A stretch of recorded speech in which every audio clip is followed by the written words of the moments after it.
Blessed Sunday sa ating lahat. Good morning, good afternoon, and good evening sa lahat ng mga nanonood sa atin dyan sa FB Live.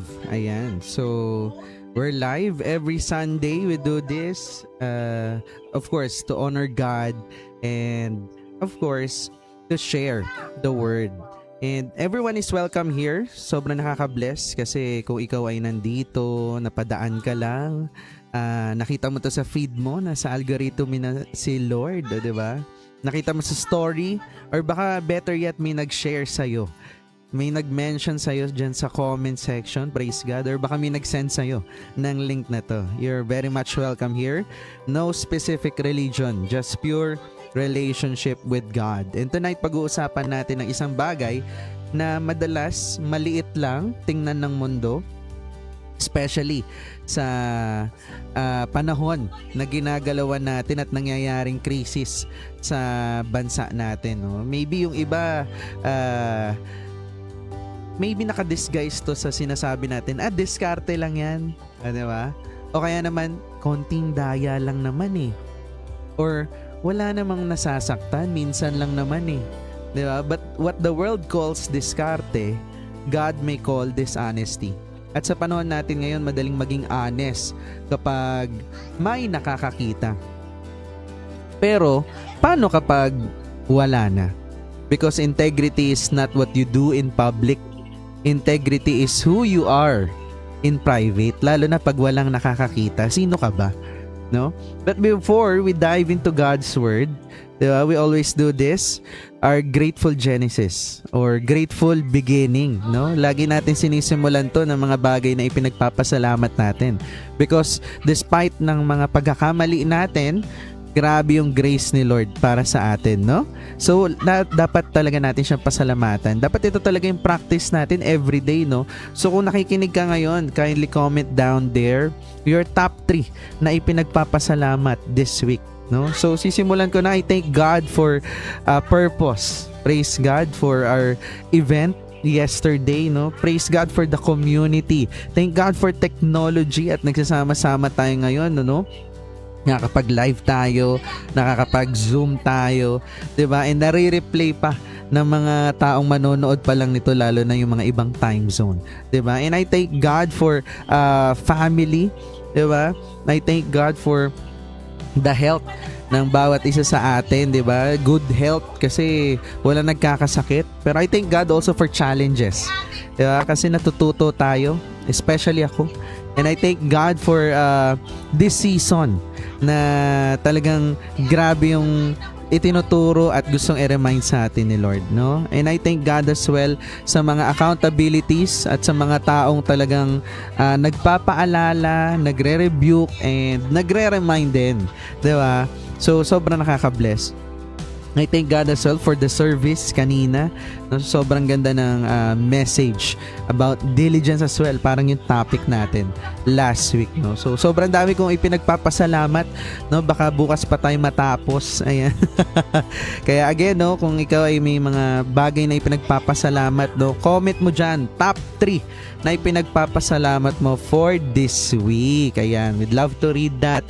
We'd love to pray for you and we'd love to rejoice for you as well. Alright? So, grabe. Let's now prepare our hearts for the Word of God. And of course, our grabe, diligent pastor as well, no?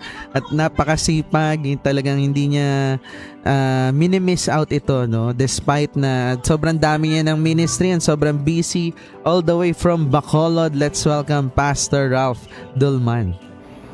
Hi, Pas. Magandang buhay po sa lahat. This is Pastor Ralph. Let us pray as we start this session. Father in heaven, thank you so much for today's blessings. Thank you for your wisdom. Thank you for your truth that set us free.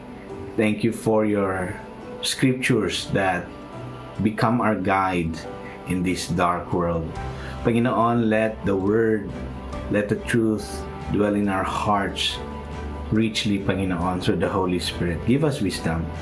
And by the grace of Jesus Christ, O God, may we apply everything that we will learn as we continue to abide in you and remain in your truth. In Jesus' name, amen.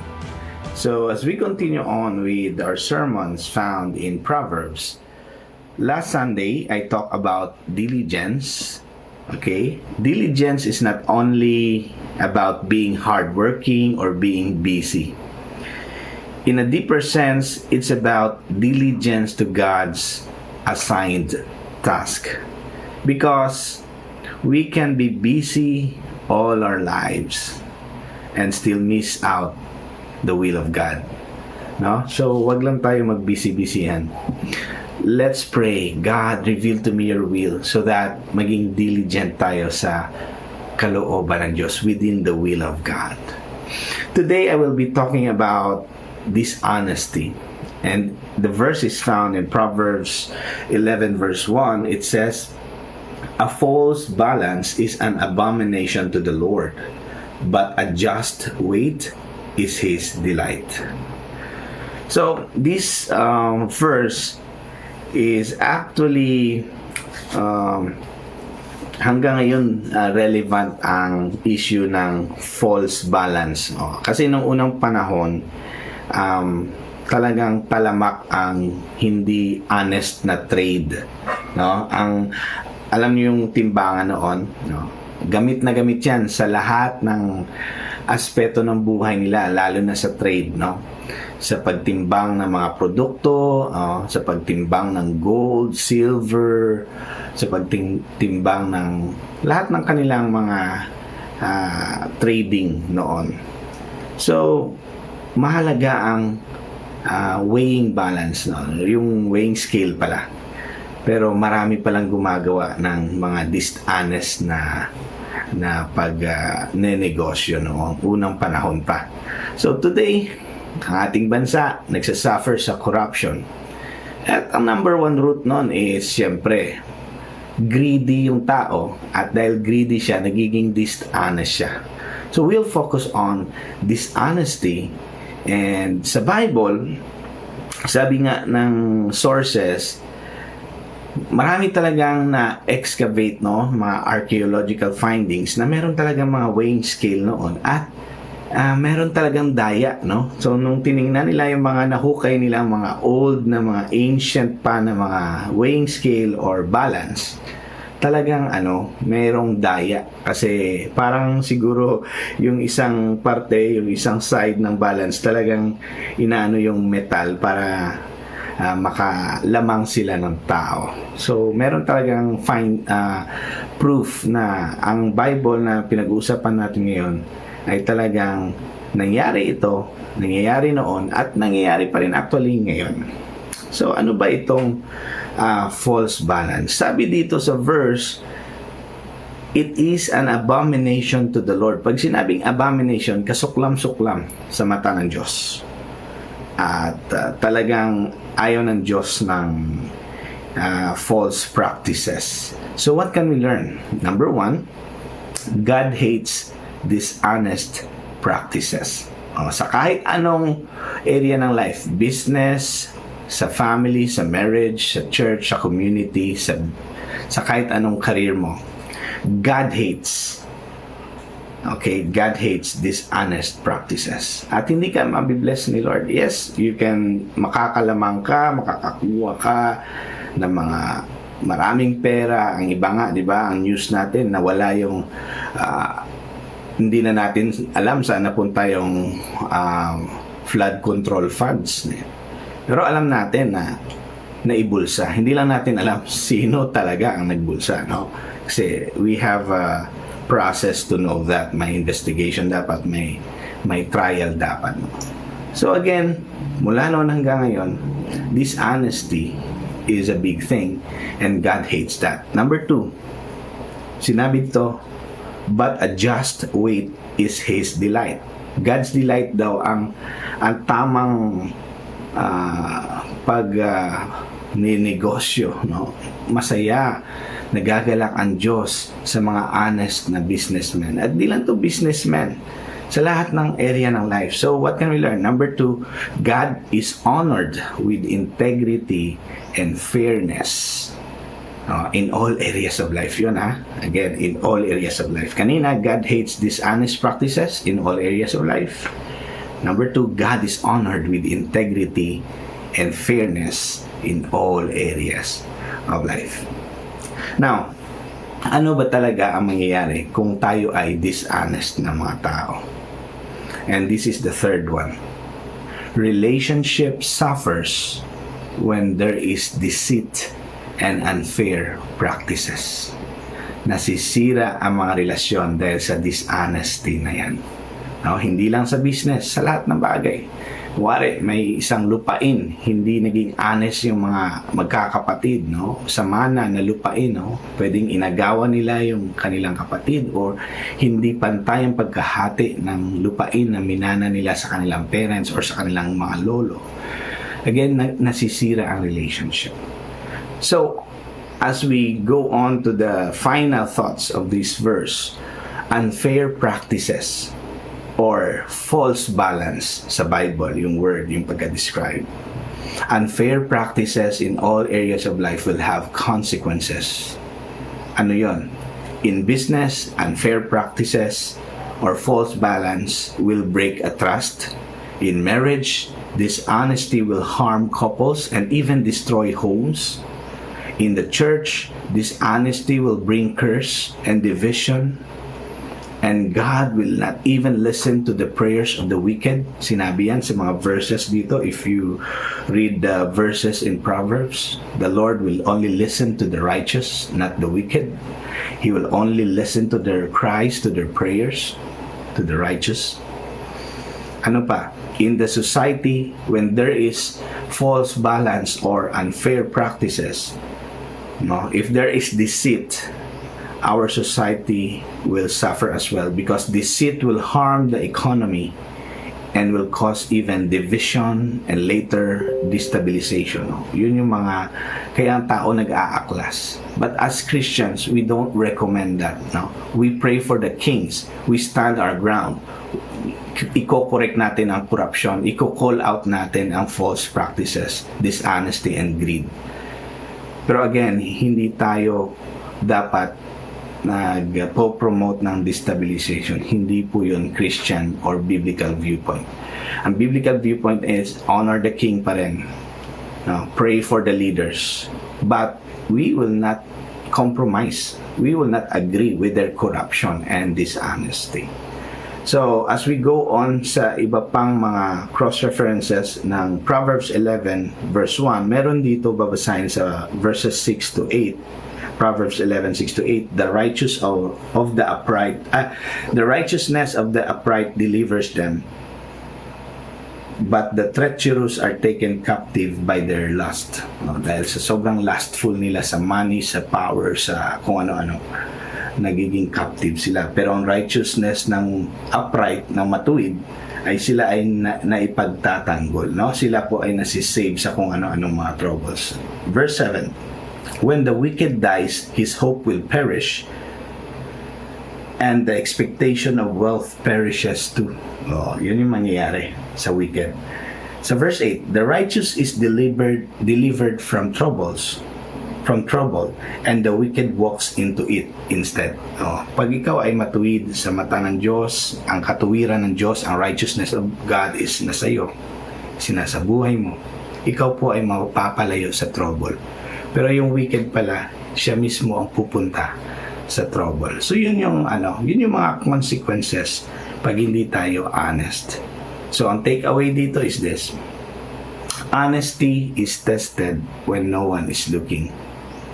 Mind you, God sees every action, every motive we have. And in the same manner, when we remain in Jesus Christ, the truth, He is the truth, we live out fairness and honesty. God bless you all, and may you continue to walk in righteousness of God and remain honest in every area of life. All by the grace of God. Si Lord mismo ang mag-i-empower sa atin. Just remain in Him, in the truth, in His love, in His word, in His command. God bless you all, and see you next week. Praise God! Nakaka-bless yung sharing ni Paz, ano? Alam mo, Yeah, ito yung reminder isa sa mga reminder sa atin na integrity matters, 'di ba? Ang ganda nung kwentong 'yun, no? Kapag binasa niyo siya sa Bible kasi during those times, in biblical times, so panahon ni Jesus, madami na ring negosyante actually, no? Yung mga nagtitinda, nagbebenta, parang palengke, 'di ba? So yung mga merchants na 'yon, since ang pera noon ay mga ginto, silver, yan, no? Ang timbangan nila is, ang basehan ng currency na lang talaga is yung bigat. So kahit, again, parang palengke, pag bumibili ka, isang kilo, magkano yung per kilo, di ba? So, yun yung ano talaga nila. Ganon nila mini-measure talaga yung mga products kahit before pa noon, no? So, ang nakaka-bless doon is napag-alaman, no, nabanggit nga ni Pastor na may mga findings na, no, mga archaeological findings, no, mga nahukay, no, ng mga weighing scale na nga, no, tampered na siya, ibig sabihin talagang dinadaya siya. And some people, so dati pa pala, no, they secretly manipulate the scales, so para makalamang, 'di ba? Na parang hindi pa naman 1 kilo pero pag pinatong mo doon, kahit kalahating kilo, 1 kilo na. Para mas kumita sila, 'di ba? To gain more profit. And yung mga tao, syempre naloloko, hindi nila madalas nakikita 'yon. But again, integrity is it matters when sino ka kapag walang nakakakita. 'Di ba? Sino ka kapag, diba, walang nakabantay sa'yo. So, hindi man nakikita ng tao yan, but God could see it. And the lesson, ang ganda, no? The lesson remains true up until today. Especially what's happening in our country right now with our politics, diba? And at the same time, syempre, wag na tayo lumayo, no? Given na yun eh. Tayo na lang. Tayo in ourselves, no? Especially we're here in the marketplace, no? Most of our viewers ay mga negosyante din, our partners, diba? God cares not only about what we achieve. He cares about how we achieve it.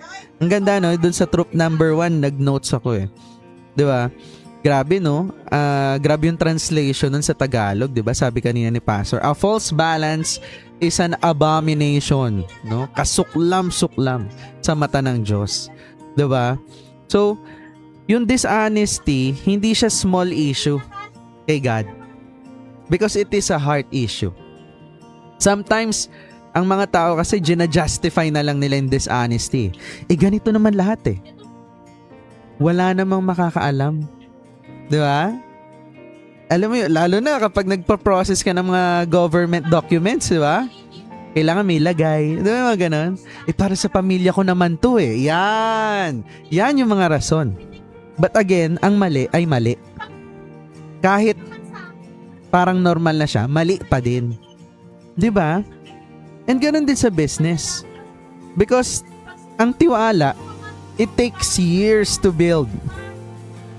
But bibilang ka lang ng segundo para masira yung tiwalang yan. 'Di ba? A dishonest gain today can cause a reputation tomorrow. So, we can reflect here, are there areas in your life where you are compromising honesty for convenience? Diba? Again, ulit, may mga areas ba sa buhay mo na kino-compromise mo yung honesty para lang dumali? Diba? Again, God values integrity more than temporary gain. Number 2, ang ganda rin, no? God is honored through integrity and fairness. Kasi patas si Lord eh. Ganun niya dinesign yan. Maging patas, no? Just. And God delights in honesty. Hindi lang sa church. 'Di ba? Ang galing nga nung preaching kanina sa service eh. Sino dito yung parang magkaiba yung persona mo sa bahay at sa church? Then yung preacher, naging honest siya. Sabi niya, sino dito yung may mga anak? Alam niyo ba, I asked my son, is daddy different from home and in church? And sabi nung anak niya, yes, dad. Diba? Kasi, alam mo yon, baka may makarelate dito na baka nung nasa bahay kayo, di ba, Sunday, nainis ka. Kasi malilate na kayo eh. Ang bagal mo naman maligo. Ganto, ganyan. Bis ka na. Nag-aaway, di ba? Bago pumunta ng church. Pero pagdating sa church, nakasmile yung mga usher. Hi, welcome. Welcome sa church. Ikaw naman, hi, hello. From nakasimangot na sama-sama ng mood mo, no? Galing sa bahay. Tapos, ay, hello. Diba? Parang nag-iiba. Parang nagsiswitch. Diba? So, in everyday life, kasi integrity becomes expensive kapag wala nag-check eh. Walang accountable. But that is exactly when character is revealed. Lahat naman pwede maging honest eh kapag may nakatingin. Di ba? Kailangan ba may nakatingin pa? Kailangan ba lagi may nagbabantay sa'yo? Di ba? Again, lahat, anyone, madaling gumawa ng tama kapag may nakakakita, kapag may nakatingin, kapag may supervision. Di ba? But mature believers, those who are in Christ, those who have a relationship with Jesus, those believers do right because hindi sila nakatingin doon sa mga taong nakatingin lang. Alam kasi nila, nakikita ni Lord yung ginagawa nila. Diba? And ganun din sa business. Yung pinakamatitibay at pinaka malala na nakikita mong mga businesses, they are built on trust. And the strongest leaders are known for integrity. Yung mga tao, yes, magagalingan yan sa'yo. Ang lupit naman nun. Grabe yung taong yun, malala. People may admire talent but they follow character. So, we can ask ourselves, if people examined your private decisions, would they see the same person they see in public? Ulit. Kung nakikita ka ng mga tao, di ba, na hindi mo talaga kasama sa bahay, na kung paano ka magdesisyon sa private life mo, same pa rin kaya yan nung pinapakita mo sa labas? Di ba? Integrity honors God even when nobody notices. And last truth, ganda din nun. And totoo talaga yun. Relationships suffer when there is deceit. Deceit. Ano yung deceit? Panloloko. Diba? Dishonesty destroys trust. And trust is foundational to healthy relationships. Kasi alam nyo, madaming relasyon ang hindi naman yan nasira overnight eh. Hindi yan nasisira overnight. Pero alam nyo kung paano nasisira yan? Slowly. Paano? Yan, sa mga white lies. O kaya yung mga hidden lies. No? Broken promises. And half-truths. Because deception always leaves damage behind. Whether in family, whether in friendship, in ministry, or business, trust is the currency of relationships. Once broken, it takes time to rebuild. So, meron bang relationship kang nasira na where honesty and accountability needs to be restored? Where deceit grows, trust dies. Yun talaga yun. Diba? Praise God. Sobrang ganda ng reminder para sa atin tonight. Diba? Because, to wrap this up, the world teaches win at all cost. But God's kingdom teaches honor God at all costs. Because success without integrity is not success.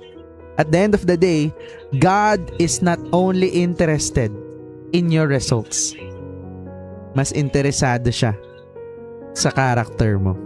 Praise God. So, dito, no, mariremind talaga tayo na God is not speaking to your achievements. Yes, bonus na lang yan. Pero maybe right now He's speaking to your heart. Diba? Yung mga bagay na walang nakakaalam. Yung mga compromise, yung mga secret. And walang sikretong hindi nabubunyag. And the beautiful thing about Jesus is this. Hindi niya naman ini-expose yan to shame us. He invites us to restore us. Again, ulitin ko yun. He does not expose us to shame us. Again, kung may mga sikreto ka natatago right now or compromises, ma-expose yan, hindi para ipahiya ka. Ini-invite ka ngayon ni Jesus para i-restore ka niya. Yun ang promise. No matter what mistakes you've made, grabe pa rin ang grace ni Lord para sa atin lahat. No? Thank you, Lord. So, as we end tonight, let's pray na and bring it to light, no? Kasi lahat ng itinatago mo nasa darkness, it will grow, it will grow, it will grow, and it will grow until it destroys you. Pero whatever is in the darkness, you bring it into light para ma-restore yan ni Lord. Alright? So let me pray for you guys. Lord, maraming salamat po for your word tonight. Create in us, Lord, hearts of integrity, Lord. And Lord, help us, Lord. Help us maging talagang mga anak mo na inaasahan mo that will honor you. Not only with our words, but with our decisions, Lord. Lord, protektahan mo po kami, Lord, sa dishonesty, Lord. We rebuke it in Jesus' name. And we rebuke, Lord, yung mga tangka at gawa ng kaaway, Lord, para bulungan kami na sa mga kasinungalingan, Lord, na onti lang naman, minsan lang naman, ginagawa naman ang lahat. Lord, we rebuke it in Jesus' name, Lord. We protect us, Lord, from those dishonesty, compromises, Lord, and yung mga shortcuts, Lord, para for our own convenience, Lord, na lumalayo sa will mo, Lord. Lord, mas turuan mo po kami, Lord. Mas maging honest, Lord. Mas maging truthful, Lord. Mas maging patas, Lord. Lumaban ng patas, Lord. And higit sa lahat, mas katiwa-tiwala, Lord, in every areas of our life, Lord. Lord, bless our families, Lord. Bless our workplace. Bless our businesses, Lord. Bless our ministries, Lord. May our lives reflect your character, Lord. And Lord, we continue to pray for our nation, Lord. We pray that for our nation, our politicians, Lord, servant leaders, Lord, and the nations of the world, Lord. Bring wisdom to our leaders, Lord. Bring peace where there is conflict, and bring justice, Lord, where there is corruption, Lord. And bring people closer and closer to you. In the mighty name of Jesus. Amen, amen, and amen. God bless you and see you next Sunday.